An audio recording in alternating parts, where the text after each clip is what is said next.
Hi, my name is Patrick Park, and I'm here to discuss some of the principles of management that are involved in the case study titled FaceTime at TechPoint Software Inc.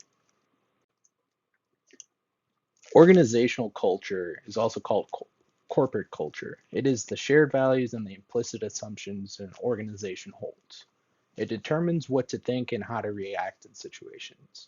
It helps employees understand why organizations do what they do, and it can also inform employees on how to accomplish long-term goals.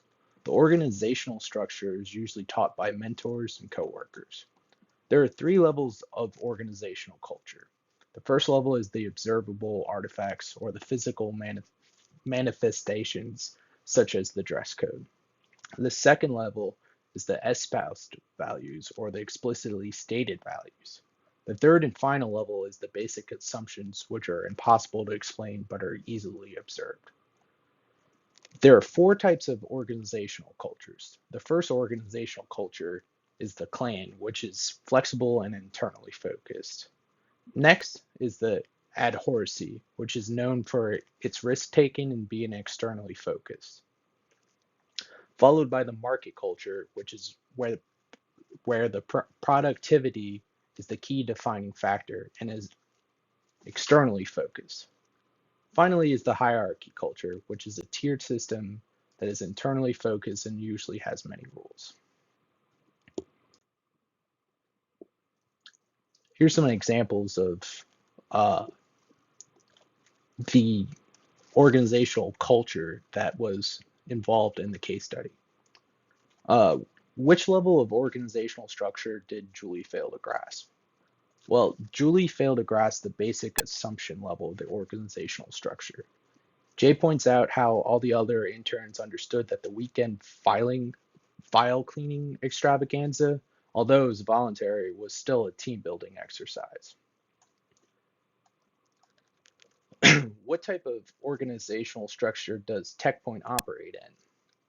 TechPoint operates in a market culture. This can be seen by the fact that even though Julie accomplished all the tasks assigned to her, TechPoint still wanted more. Productivity is clearly the number one thing they want in their company.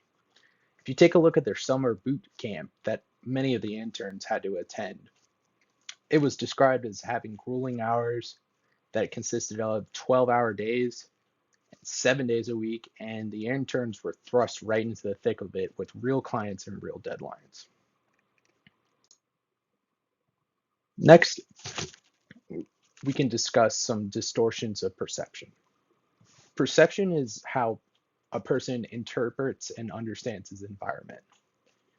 There are a few different types of distortions when it comes to perception. For example, stereotyping is when you take an individual's characteristics and apply it to a group of people who belong within the same race, religion, or sex. Implicit bias, on the other hand, is when attitudes and emotions affect our judgments, characterizations, or decisions unconsciously. The halo effect is forming an impression solely on one character trait.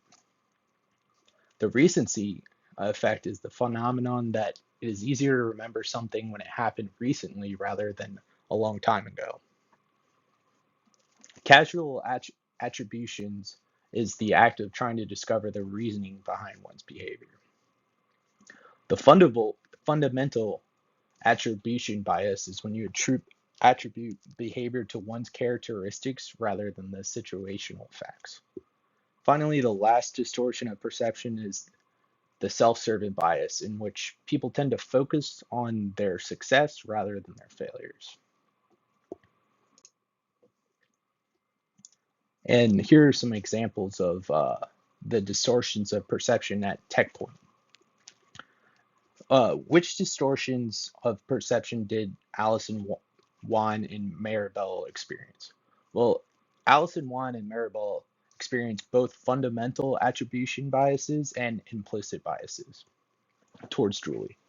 The example I will use for the fundamental attribution bias is how they all believe Julie did not show up for the volunteer work because she believed it was beneath her, rather than the fact that she wasn't fully assimilated into the TechPoint's culture.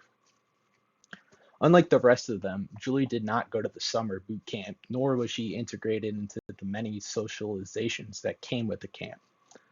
The implicit biases were apparent when Julie proposed a few ideas at a board meeting, and they all immediately dismissed her ideas as bad because they simply didn't like her. Which distortion of perception did Jay experience? Well, Jay experienced the casual attribution perception, distortion of perception, because at the end of the case study, Jay was contemplating whether Jules' performance and her interactions with her team members were due to a personality trait or lack of a proper guidance from a superior. Although this may be seen as a fundamental attributional bias, the fact that he's trying to discover the true meaning behind her actions, I think that solidifies this as casual attribution.